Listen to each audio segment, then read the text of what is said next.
The Newbie.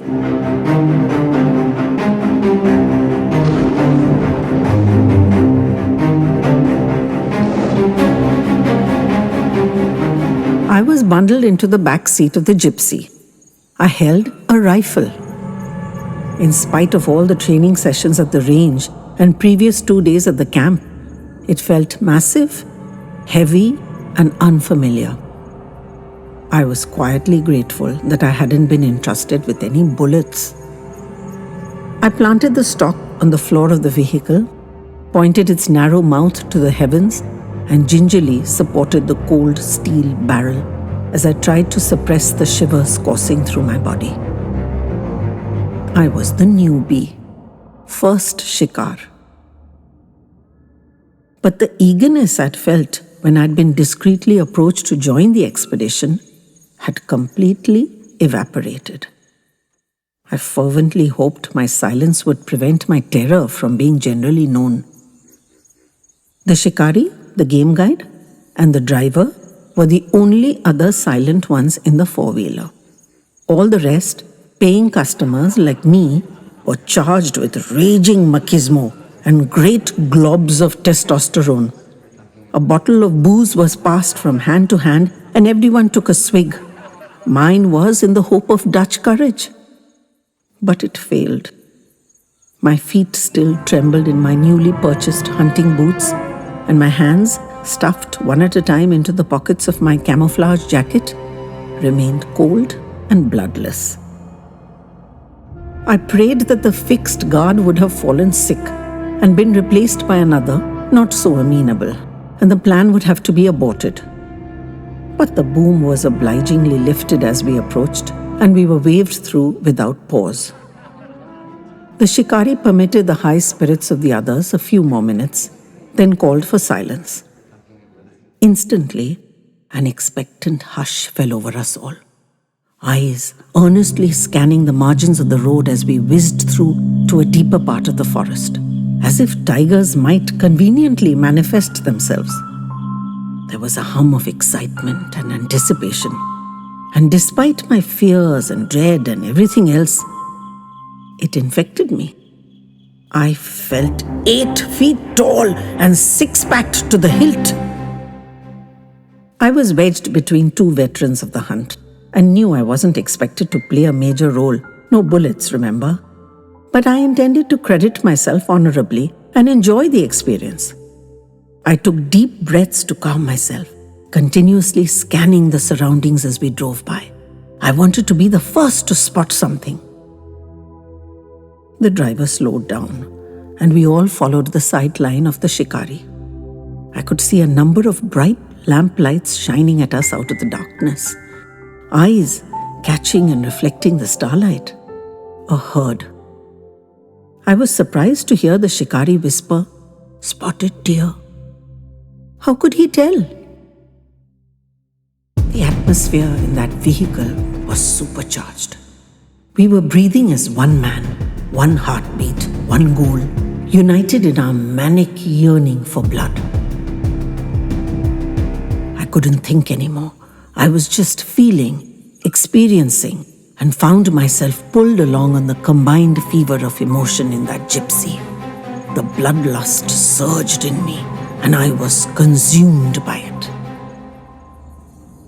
The driver stood up with his powerful spotlight. I marveled briefly at the shikari's accurate guess. For spotted deer, it absolutely was. Every head in that herd was turned towards us. The big buck with his branched antlers, the does with their flicking stubby tails, and the little fawns on their spindly legs, all frozen in the light and staring at us. We stared back at them, locked together for an eternal moment.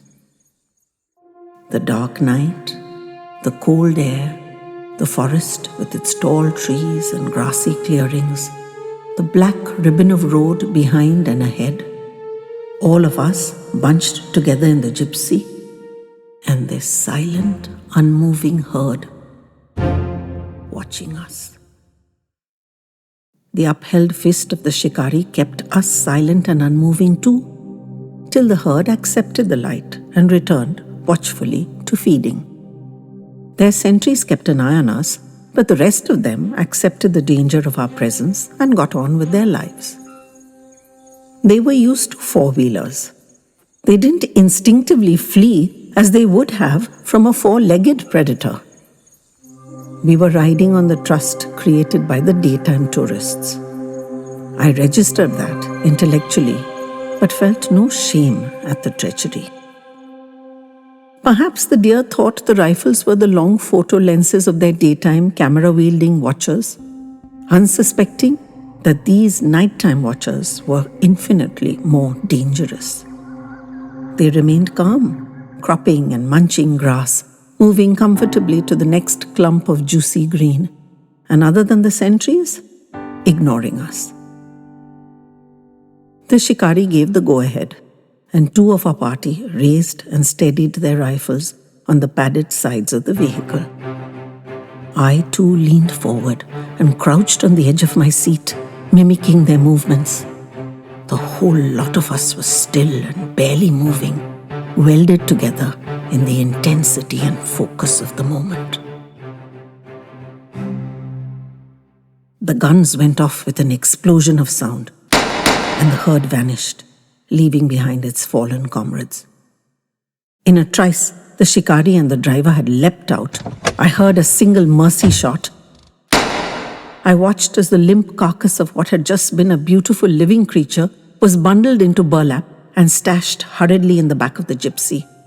The car was swiftly on the move, leaving the scene in case anyone came to check. Our campsite was a gala of activity. Lights had been jerry-rigged. There was much clinking of glasses and rejoicing. Across the way, skilled hands and sharpened knives fell upon the unfortunate animal. The hide was removed intact and the fresh meat apportioned. Everyone got his share, including the fixed guard, the shikari, the driver, and us, fearless and triumphant hunters. They were all much older than me and were regulars who had met each other before on these trips. I sat a bit apart and watched them, whooping and dancing and laughing boisterously, exchanging bottles and topping up glasses around the campfire. I didn't join them. I only noticed the shikari when he dropped a thick blanket on my shoulders and sat down beside me in the damp grass. He reached out and extracted the rifle from my fiercely gripping fingers. I hadn't even noticed I was still holding it. He set it aside on the other side from me. Now that I didn't have anything to grip, tremors coursed unrestrained through my body. It was cold, but not that cold, and I was fully dressed with a woolly hat and the camo jacket, and now the woolen blanket was draped on my shoulders too. But still, I shivered uncontrollably. He put his warm, steady hand on my shoulder, and we sat there silently a long time. You must never come back. This is not for you. Come in the daytime if you must. Admire their beauty. But go back before nightfall. Forget this night. His soft, kind voice, full of understanding and respect, pushed me over the line, and I found myself weeping helplessly. Those gorgeous, handsome animals! I couldn't believe I had just presided over the senseless murder of one of them. What could possibly have made me think it would be a fantastic experience, that it would be a manly thing to do, and that I would enjoy and treasure the memory? The bitter bile rose in my gorge, and I turned aside just in time as it spewed out of me in a torrent. He was gentle. He helped me clean up. He treated me with dignity. He got me out of there, pulled together my small belongings, and packed me out of the raucous encampment on the pillion of a ranger's bike. I admit, I fled the crime scene. I could not get away soon enough. I followed his kindly suggestion and never went back, not even in the daytime. but I've never been able to forget.